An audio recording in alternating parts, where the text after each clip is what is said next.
வணக்கம். உங்களுக்காக செல்வராஜ். இந்த பதிவு வந்து பார்த்தீங்கன்னா, ஒரு பயிற்சி நோக்கத்துக்காக தான் கொடுக்கப்படுது. அதனால தயவுசெய்து ரெக்கமெண்ட் எடுத்துக்காதீங்க. பயிற்சிக்கு மட்டும் பயன்படுத்துங்க. வாங்க சேனலுக்குள்ள போலாம். இது நம்மளுடைய யூடியூப் சேனலுங்க. இதில டெலகிராம் லிங்க் கனெக்ட் பண்ணியிருக்கேன். இதில கனெக்ட் ஆயிட்டீங்கன்னா, ஒண்ணு வந்து பார்த்தீங்கன்னா, நிஃப்டியோட லைவ் அப்டேட்ஸ் டெய்லி மார்னிங் குடுத்துட்டுருக்கேன். இதுவே வந்து உங்களுக்கு ட்ரேடிங்க்கு பக்கா சப்போர்ட்டா இருக்கும். யூஸ் பண்ணி பாருங்க. கனெக்ட் ஆகி யூஸ் பண்ணி பாருங்க. அதே புதுசா இருந்தீங்கன்னா, ஃபர்ஸ்ட்டு பார்க்குறக்கு உங்களுக்கு கன்ஃப்யூஸா இருக்கு. அப்படி இருக்கும்போது நீங்க என்ன பண்ணுங்கன்னா, இந்த ஃபார் பிகினர்ஸ் அப்படின்னு இருக்குது பார்த்தீங்களா? இதில் ஒரு 14 வீடியோ இருக்குது. இதில் ஒன் பை ஒன்னா வீடியோ பாருங்க. ஸ்கிப் பண்ணாம பாருங்க. சப்ஸ்கிரைப் பண்ணாம இருந்தால் சப்ஸ்கிரைப் பண்ணிக்கங்க. பெல் ஐக்கானை கிளிக் பண்ணி ஆல் கொடுத்துக்குங்க. அப்போ தான் வந்து ஒவ்வொரு வீடியோ கொடுக்குறது உங்களுக்கு நோட்டிஃபிகேஷனில் வரும்.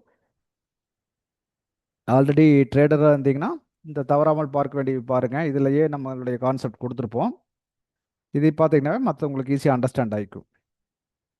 இன்னைக்கு நிஃப்டி என்ன நடக்குதுன்னு பார்க்கலாங்க. இது ஆல்ரெடி வந்து பார்த்தீங்கன்னா மார்னிங் வந்து இந்த சப்போர்ட்டும் இந்த ரெசிஸ்டன்ஸ் மட்டும் போட்டிருந்தேன். 2 தான் கொடுத்துருந்தேன். இப்போ இடையில ஒன்றும் நம்ம மார்க் பண்ணியிருக்கலாம். ட்ரேடிங் போது இது மார்க் பண்ணியிருக்க முடியும். அப்போ வந்து பார்த்தீங்கன்னா, மார்க்கெட்டு நேத்து இங்க முடிஞ்சிருக்கு. ஒரு கேப் இங்க முடிஞ்சு, இங்க ஒரு கேப் அப்பா இன்னைக்கு ஓப்பன் ஆயிருக்கு.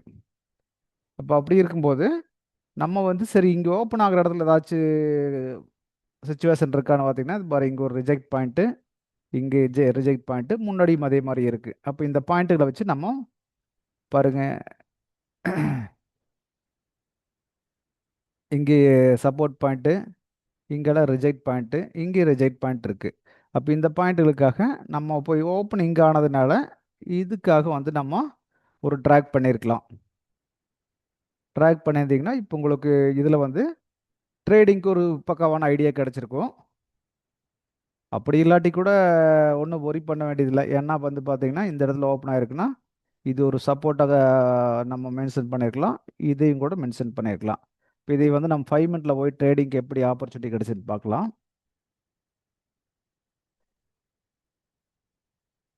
இங்க பார்த்தீங்கன்னா, இப்போ நம்ம இந்த ரெசிஸ்டன்ஸ் சப்போர்ட் ஒண்ணு புதுசா ஒண்ணு டிராக் பண்ணோம்.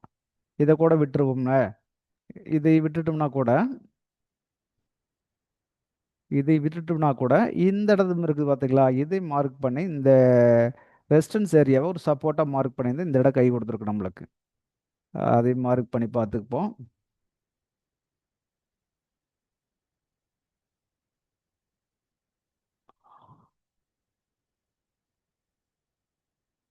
புரிஞ்சுங்களா? இப்போ வந்து இந்த இடத்துல வந்து நம்ம இந்த இதையும் கூட விட்டுருங்களேன். ஆ, டே, டே, டே. இத கூட விட்டுட்டோம்னா கூட, இங்க பார்த்தீங்கன்னா, காலையில ஓப்பன் ஆனதே வந்து பக்காவான ஒரு சப்போர்ட். இந்த ஏரியாவ தான் நம்ம ஒரு லைன் பண்ணி குடுத்துருந்தேன் காலையில. ஒரு லைன் பண்ணி போட்டுருந்தேன். சரிங்களா? அப்போ வந்து அந்த சப்போர்ட்டு நம்மளுக்கு வந்து பெர்ஃபெக்ட்டா ஒர்க் ஆயிருக்கும். இங்கிருந்து மேல போனது எதுவரைக்கும் போயிருக்குன்னு கவனிச்சு பாருங்க. பக்காவா ரெசிஸ்டன்ஸ் தான்.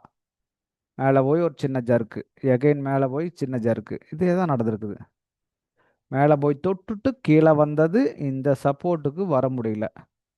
இங்கேயே திரும்பி போகுது. அப்போ அடுத்து என்ன பண்ணுது? எகைன் போய் மறுபடியும் ஒருக்கா ரெசிஸ்டன்ஸுக்குள்ள நல்லா உள்ள போயிட்டு, மறுபடியும் கீழ வருது மார்க்கெட்டு.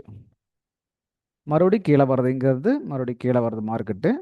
கீழ வர்றது எது வரைக்கும் வந்திருக்குன்னு பார்த்தீங்கன்னா, இந்த இந்த ஸ்டார்ட்டிங்ல மேல எழும்பி போச்சு இல்லைங்களா? இந்த பிளேஸ் தான்.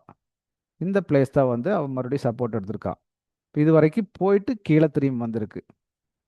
புரியுதுங்களா? அப்ப இது என்ன மாறியிருக்கு? ஒண்ணு ஒரு சப்போர்ட்லேருந்து கிளம்பி போயிருக்கு. கிளம்பி போனது ரெசிஸ்டன்ஸு. ரெசிஸ்டன்ஸ்லேருந்து திரும்பி வந்தது மறுபடியும் அகைன் இன்னைக்கு விழுந்த சப்போர்ட்லேயே வந்து கிரியேட் ஆயிருக்கு. இது இவ்வளோ தான் செக் பண்ணி பார்க்க வேண்டியது இவ்வளோதாங்க. வேற கன்ஃப்யூஸ் பண்ணுறதுக்குலாம் ஒண்ணும் இல்ல. சப்போர்ட் ரெசிஸ்டன்ஸ் ஒர்க் ஆகுதுன்னா ப்ராப்பரா ஒர்க் ஆகுது. அப்படிங்கிறத தெரிஞ்சுக்கணும். அப்ப இடையில ரன் ஆகும்போது ரன்னிங்ல நம்ம சப்போர்ட் ரெசிஸ்டன்ஸ மாத்தணும். அதாவது 1 ஹவருக்காக ஒரு சப்போர்ட், ஒரு ரெசிஸ்டன்ஸ் போட்டோம்னு சொன்னீங்கன்னா, அதிலேயே நிக்காம இடையில வந்து ரன்னிங்ல வந்து 5 மினிட்ஸ்ல இது பிரேக் பண்ணி போகுதா? கரெக்ட் இந்த இடத்துல போகுது. ஏன் போகுதுன்னு பார்த்தீங்கன்னா, இந்த இந்த லெவல் டச் ஆயிருக்கு. பெர்ஃபெக்ட்டா டச் ஆயிருக்கு. இது நம்ம ஒவ்வொன்னா போட்டு பார்க்கணும். இந்த இந்த லெவல் உங்களுக்கு தெரியுது இல்லையா? இந்த இந்த லெவல் தான் பெர்ஃபெக்ட்டா வந்து டச் பண்ணிட்டு போயிருக்கா. கரெக்ட்டா பாருங்க. அந்த இடத்த டெஸ்ட் எடுத்துட்டு மறுபடியும் மேல போயிருக்கு. மேல போனது எது? ரெசிஸ்டன்ஸ். ஃபர்ஸ்ட் ரெசிஸ்டன்ஸ கொஞ்சமா தொட்டு கீழ வந்திருக்கான். தொட்டும் தொடாம எகைன் கீழே வர வேணாம்னா இந்த இந்த சப்போர்ட் உடைக்கணும். உடைக்காம திரும்புகிறான் பார்த்தீங்களா? திரும்புறவ எகைன் மேலே போய் சப்போர்ட்டுக்குள்ள நல்லா மேலே போய் போட்டு மறுபடியும் கீழே வர்றான். சாரி, ரெசிஸ்டன்ஸுக்குள்ளே போயிட்டு கீழே வர்றான். அப்போ இந்த ரெசிஸ்டன்ஸ் சப்போர்ட் அவ்வளோ ஒர்க் ஆகுது. இதுக்கு மேலே போக முடியாதுல்ல, ஏற்கனவே இவ்வளோ தூரம் வந்திருக்கான். அப்புறம் மறுபடியும் கொஞ்சம் தூரம் மேலே போயிட்டு அப்படியே கீழே வந்திருக்கான். கீழே வந்த இது வரைக்கும் ஒரு சப்போர்ட் ப்ளேஸ் தான். சப்போர்ட் இது இந்த சப்போர்ட்டே வரணும்னு நினச்சிருக்கா? அப்படியெல்லாம் கிடையாதுங்க. இதுவரை இன்னைக்கு காலையில் புதுசாக கிரியேட் ஆன இந்த சப்போர்ட், இதே சப்போர்ட் அவன் கிரியேட் பண்ணியிருக்கான், அவ்வளோதான். புரிஞ்சுங்களா? அப்போது இந்த சப்போர்ட் ரெசிஸ்டன்ஸுங்கிறது அவ்வளோதான். ஒரு ஒரு ஏரியா, ஏன் இந்த ஏரியா எடுத்துருக்குன்னு கேட்டிங்க, மேலே போய் கீழே வந்து மேலே போயிருக்கேன் பார்த்தீங்களா இந்த பிளேஸ், அதனால நான் வந்து எடுத்திருக்கு. இதனோட லோ வந்து இதோ இங்கே இங்கே மேலே போயிட்டு இது வரைக்கும் லோ வந்திருக்கா, அந்த பிளேஸை தான் நம்ம எடுத்திருக்கோம். புரிஞ்சுங்களா? கவனிச்சு பாருங்க, மேலே போய் கீழே இது வரைக்கும் வந்துட்டு எகைன் மேலே போயிருக்கோம். அந்த பிளேஸை நம்ம வந்து ஒரு சப்போர்ட் எடுத்துருக்கு. கரெக்டாக எக்ஸாக்டாக பாருங்கள், அந்த இடத்துல வந்து மறுபடியும் திரும்பியிருக்கான். மேலேருந்து ரெசிஸ்டன்ஸுக்கு போனவ மறுபடியும் கீழே வந்து அதே சப்போர்ட். அப்போ இந்த அளவுக்கு ஒர்க் அவுட் ஆகுதுங்க. அதுதான் சொல்ல வர்றேன், இந்த அளவுக்கு ஒர்க் அவுட் ஆகுது. இது பிடிச்சிட்டோம்னாவே போதுமானது. மேலே போனால் இது வரைக்கும் போகும், கீழே வந்து இது வரைக்கும் வரும் அப்படிங்கிறது நம்மளுக்கு ஒரு ஐடியா கிடைக்கும். இப்படி தான் நம்ம வந்து மூவ் பண்ணி ஆகணும் இல்லையா, வேறு எந்த வகையில். இதுக்கு வந்து ஆப்ஷன் யூஸ் பண்ணியிருந்தோம்னா இந்த இடத்துல ரன் ஆகும்போது ஸ்பாட்டில் என்ன ரேட் இருந்தோ அந்த ஆப்ஷனை நம்ம கையில் எடுத்திருப்போம். புரிஞ்சுங்களா? இது வந்து காலையில் இந்த இடத்துல ஆப்ஷனுக்கு வந்து ஸ்பாட் என்ன ரேட் இருந்ததோ அந்த ரேட்டுமே, மேலே போகும்போது புட் ஆப்ஷனுக்கு இந்த இடத்துல ஸ்பாட் என்ன ரேட் இருந்தோ அந்த ரேட் அதையும் பிக் பண்ணியிருப்போம். சும்மா அதை ஸ்பாட்டை மட்டும் ஒரு செக் பண்ணி பார்ப்போம்.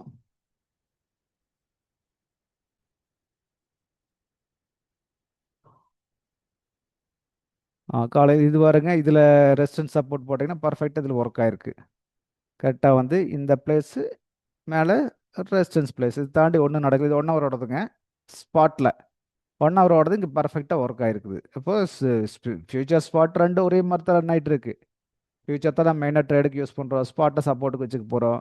இங்கே பாருங்க, கால் ஆப்ஷன் இங்கே எடுக்கணுன்றது என்ன ரேட்டு? 25,900. நான் காலையில் 25,900 கால் தான் ரெக்கமெண்ட் கொடுத்துருந்தேன் டெலிகிராமில். அதே மாதிரி புட் ஆப்ஷன் எடுத்திருந்தோம்னா 25,900 26,000 புட் ஆப்ஷன் எடுத்திருப்போம். அவ்வளோதான். இந்த ரெண்டுகளை எடுத்தாவே இதில் எந்த அளவுக்கு ஆப்பர்ச்சுனிட்டி நம்மளுக்கு கிடைச்சிருக்குன்னு புரிஞ்சுக்க முடியும். இந்த இடத்துல நம்மளுக்கு எப்படி இந்த இடத்துல வாங்கியிருக்க முடியும்னு ஒரு குழப்பம் வரும். மேலே போயிட்டு கீழே வந்திருக்குது அப்படின்னு இங்கே எங்கே வாங்க முடியும்? எகைன் டெஸ்ட் எடுக்கும்போது பர்ச்சேஸ் பண்ணுங்க, அவ்வளோதான். புரிஞ்சுங்களா? மார்க்கெட் இப்படி தான் ரன் ஆகிட்டு இருக்கு. நம்ம ட்ரேட் பண்ணுறது தான் பார்த்து பண்ணணும். எப்படி போகுது என்னங்கிறத மார்க்கெட் ஓப்பன் ஆனோன்னு உள்ளே போகாமல் கொஞ்சம் கொஞ்சம் நேரம் பொறுமையாக இருந்தீங்கன்னா அது வாய்ப்பு கொடுக்கும். அந்த வாய்ப்பை பிக்கப் பண்ணிக்கங்க. அடுத்த பதிவில் மறுபடியும் பார்க்கலாங்க.